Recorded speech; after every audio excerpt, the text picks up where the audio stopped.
Evening to all of you.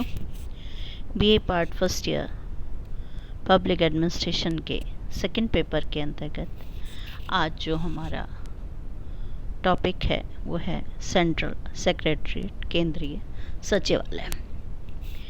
केंद्रीय सचिवालय सचिवालय यानी सचिवों का आलय, यानी सचिवों के रहने का, कार्य करने का निवास स्थान। यह ब्रिटिश कालीन विरासत है जिसकी स्थापना के लगभग 230 वर्ष पूरे हो चुके हैं और इस दौरान इसमें निरंतर परिवर्तन होते रहे हैं। विशेषकर विभागों के गठन और विघटन से तथा कार्य पद्धति में सुधार के कारण यह भारत सरकार का मुख्य कार्यालय है, जहां देश की नीतियों का निर्माण होता है और उनके क्रियान्वयन के आदेश जारी किए जाते हैं। बच्चों, केंद्रीय सचिवालय केंद्रीय स्तर पर कार्य करता है। इसका कार्यालय दिल्ली में होता है और हर राज्य में अपना पृथक से राज्य सचिवालय होता है। हम सेकेंड ईयर में स्टेट सेक्रेटरीट के बारे में भी पढ़ेंगे। सचिवालय की संरचना की अवधारणात्मक विश्लेषण का अध्ययन हम करेंगे, कॉन्सेप्चुअल एनालिसिस। मंत्रालय की जो संरचना है वो केंद्र में हो या राज्य में हो, यह एक 3 टायर सिस्टम, त्रिस्तरीय संरचना होती है। पहला स्तर राजनीतिक होता है, सर्वोच्च स्तर राजनीतिक स्तर कहलाता है। राजनीतिक स्तर में मंत्रालय का राजनीतिक अध्यक्ष होता है जिसे मंत्री कहते हैं। मंत्री प्रायः 3 स्तर के होते हैं, कैबिनेट मंत्री, राज्य मंत्री और उप मंत्री। कभी कभी एक संसदीय सचिव जैसा चौथा स्तर भी रखा जाता है। संसदीय सचिव भी किसी विभाग में कैबिनेट मंत्री नहीं रखते हैं और राज्य मंत्री को ही स्वतंत्र प्रभाव से मंत्रालय सौंप दिया जाता है। दूसरा स्तर मध्य स्तर है और इसीलिए नीति निर्माण और क्रियान्वयन दोनों में उनकी समन्वयकारी भूमिका महत्वपूर्ण हो जाती है। यह प्रशासनिक स्तर है और नीति निर्माण के लिए नहीं बल्कि नीति परामर्श का केंद्र है। इसको सचिवालय कहा जाता है जिसका प्रमुख सचिव होता है। तो पहले हमने बात की, पहला स्तर है मंत्रालय और दूसरा सचिवालय। सचिवालय सचिवों के संयुक्त कार्यालय का बोध कराने वाली एक अवधारणा है। प्रत्येक मंत्रालय का एक सचिव होता है। ये विभाग निष्पादन प्रणाली से भिन्न होते हैं। ये वो विभाग होते हैं जहाँ से नीतियों का निर्माण होता है और उनके निष्पादक विभाग का जो है वो निदेशालय या आयुक्तालय के रूप में होते हैं। और उप स्तर होते हैं इसमें, जो प्रथम उच्च अधिकारी स्तर और दूसरा अधीनस्थ कर्मचारी स्तर, यानी एक अधिकारी और दूसरा कर्मचारी स्तर होता है। उच्च स्तर पर जो अधिकारी होते हैं उनमें होते हैं सचिव, अतिरिक्त सचिव, संयुक्त सचिव, उप सचिव, अवर सचिव जैसे अधिकारी। जबकि अधीनस्थ स्तर पर सचिवों के सचिवालय के भीतर स्थित कार्मिकों का कार्यालय आता है, जिसमें अनुभाग अधिकारी, लिपिक आदि कर्मचारी काम करते हैं।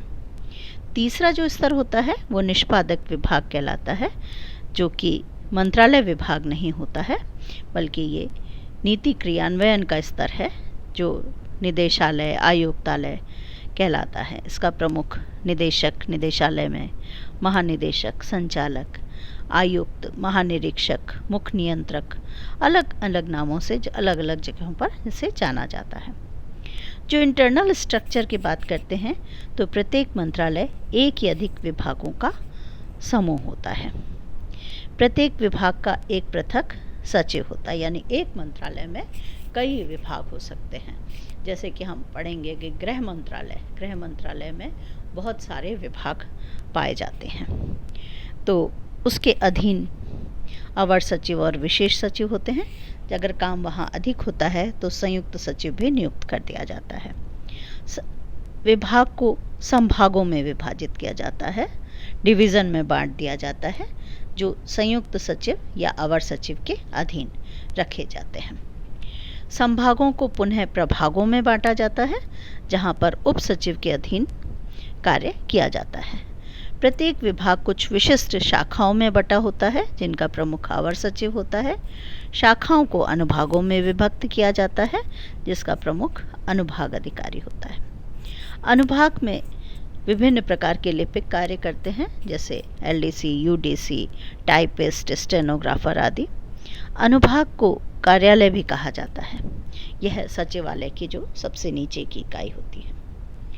कुछ सिस्टम्स जो चलते हैं वो सचिवालय में, वो है एक पदावधि प्रणाली, टेन्योर सिस्टम। कुछ समय सीमा के लिए लोगों को पदस्थापित किया जाता है। उपरोक्त अधिकारियों में से सचिव, संयुक्त सचिव, अवर सचिव, उप सचिव आदि भारतीय प्रशासनिक सेवा या राज्य प्रशासन सेवा या केंद्रीय सेवा से सदस्य होते हैं, जो टेन्योर सिस्टम के आधार पर राज्य कैडर या केंद्रीय सेवाओं से एक सीमित अवधि, सामान्यतः 3 वर्ष की होती है ये, के लिए सचिवालय में पदस्थ किए जाते हैं। 1957 में सेंट्रल स्टाफिंग स्कीम लागू की गई, जो पदावधि की देखरेख करती है। विशेष रूप से उप सचिव से ऊपर के स्तर के अधिकारियों की नियुक्ति के संदर्भ में सार्वजनिक उद्यमों से भी अधिकारियों की नियुक्ति संबंधित विभागों के उचित पदों पर होती है। इस प्रकार केंद्रीय सचिवालय सेवा के अधिकारी ही इस सचिवालय के मुख्य अधिकारी होते हैं। स्प्लिट सिस्टम, विपाटन प्रणाली। विपाटन प्रणाली की हम बात करते हैं तो केंद्रीय सचिवालय विपाटन प्रणाली की उपज है। इसका मतलब है विपाटन यानी अलग अलग करना, नीति निर्माण अलग और क्रियान्वयन अलग। यह प्रणाली सचिवालय जो मंत्री परामर्श रूप में होता है कि मात्र नीति निर्माण से संबंधित कर उसे नीति क्रियान्वयन के दायित्व से पूर्णतः अलग कर देती है। दोनों में सेपरेशन होता है, स्प्लिट किया जाता है। इसके अनुसार सचिवालय मात्र नीति निर्माण पर ध्यान दे और नीति क्रियान्वयन सचिवालय के बाहर स्थित निष्पादन विभाग या उसकी कार्यपालिक एजेंसियां करें।